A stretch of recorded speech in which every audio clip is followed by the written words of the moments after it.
दोस्तों भाग नंबर 1 જેનું નામ રહેલું છે સંઘ અને તેનું ક્ષેત્ર યુનિયન એન્ડ ઇટ્સ ટેરેટરી, જેમાં 1 થી 4 સુધીના અનુચ્છેદ રહેલા છે। કોઈપણ દેશ બનવા માટે મુખ્યત્વે 4 ઘટક તત્વો જરૂરી હોય છે। જેમ કે સૌથી પહેલું ઘટક તત્વ રહેલું હોય છે કે દેશ બનવા માટે જમીન હોય, પણ માત્ર જમીન હોવાથી દેશ ન બને, મતલબ જમીન તો હોવી જોઈએ। કેટલાક દેશ હવામાં હોય છે, વાત અલગ હોય છે, પણ સૌથી પહેલું ઘટક તત્વ હોય છે જમીન। ત્યાર પછી એમાં વસવાટ કરતા નાગરિકો હોવા જોઈએ। ત્યાર પછી સંયમ રાખવા માટે, કાયદાનું પાલન કરવા માટે, નિયંત્રણ રાખવા માટે, નિયમન કરવા માટે એક રાજકીય સંસ્થા હોય જેને આપણે સરકાર કહીએ। અને વળી પછી સરકાર પોપટ જેવી નહીં હોવી જોઈએ, એની પાસે નિર્ણય લેવાની ક્ષમતા, સત્તા હોવી જોઈએ, જેને આપણે સાર્વભૌમત્વ કહીએ। તો દેશ બનવા માટે અલગ અલગ 4 ઘટક તત્વ જરૂરી છે। જમીન હોય અથવા ભૂપૃષ્ઠ હોય, એમાં વસવાટ કરતા નાગરિકો હોય, નાગરિકોમાં દેખરેખ રાખવા માટે સરકાર હોય, અને સરકારની પાસે નિર્ણય લેવાની ક્ષમતા, સત્તા હોય, જેને આપણે સાર્વભૌમત્વ કહીએ।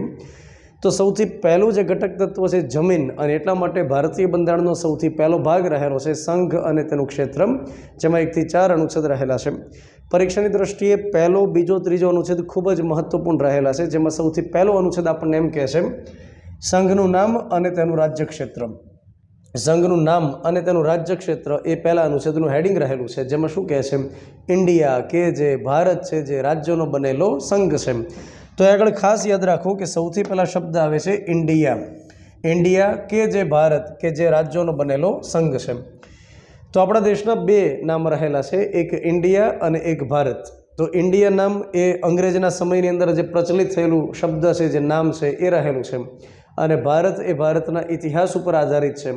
જેમ કે એક રાજા થઈ ગયા દુષ્યંત, અને દેવી શકુંતલા, એમના પુત્ર રાજા ભરત, અને રાજા ભરત સૌથી પહેલા રાજા જેમણે આપણા દેશનો વિસ્તાર સૌથી પહેલી વાર વિસ્તારેલો।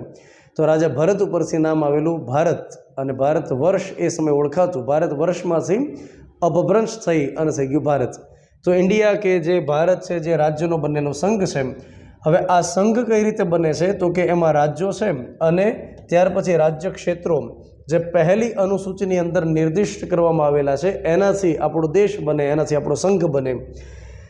તો પહેલું જે પરિશિષ્ટ રહેલું છે, અથવા પહેલી અનુસૂચિ અથવા શેડ્યુલ રહેલું છે, જેને આપણે પરિશિષ્ટ એવી રીતે નામ દઈએ છીએ, તો એ શેનાથી બનેલું છે? પરિશિષ્ટ નંબર 1ની અંદર રાજ્ય રહેલા છે, રાજ્યોના રાજ્ય ક્ષેત્ર મતલબ એનો વિસ્તાર। ત્યાર પછી સંઘ રાજ્ય ક્ષેત્ર, સંઘ રાજ્ય ક્ષેત્રનો મતલબ શું થાય? જે કેન્દ્ર શાસિત પ્રદેશ હોય એમ। તો એક રહેલું છે રાજ્ય, એક રહેલું છે કેન્દ્ર શાસિત પ્રદેશ, અને ત્યાર પછી લખવામાં આવે છે કે સંપાદિત કરવામાં આવે તેવા બીજા રાજ્ય ક્ષેત્ર। રાજ્ય ક્ષેત્રનો મતલબ થાય વિસ્તાર।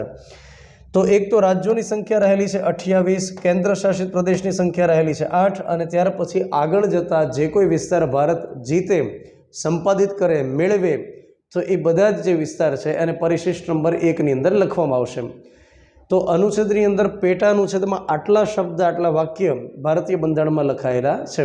તો પરિશિષ્ટ નંબર 1, જેમાં રાજ્યો, કેન્દ્ર શાસિત પ્રદેશની યાદી, અને આગળ જતાં જે વિસ્તાર ભારત સરકાર મેળવે એનો સમાવેશ થશે। Thank you.